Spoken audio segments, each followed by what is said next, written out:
بيان للرأي العام. إلى متى هذا الصمت الدولي على هذه الجرائم بحق الإنسانية؟ لقد بلغ حقدهم عنان السماء، لقد أعمت قلوبهم الكراهية. لا يوجد تعبير يصفكم أيها الأوغاد يا أحفاد جمال باشا السفاح. ماذا تريدون منا نحن الشعب الآمن أيها المحتلون الأتراك؟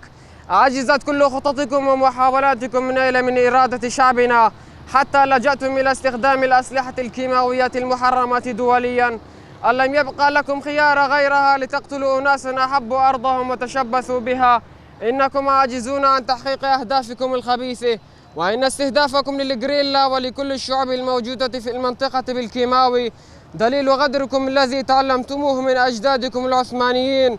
لا ولن نستسلم، سنبقى ندافع عن أرضنا وعرضنا مهما فعلتم. اقذفوا حمم حقدكم علينا فنحن نزداد إصرارا كل يوم على تحقيق النصر. لن نتراجع وسيستمر مشروعنا، وستعود الأرض لأهلها بفضل شهدائنا. ومن هنا من أرض الشهداء، أرض تفوح منها رائحة الياسمين، باسم مجلس عوائل الشهداء في منبج نقول للعالم: انظروا إلى تركيا ماذا تفعل.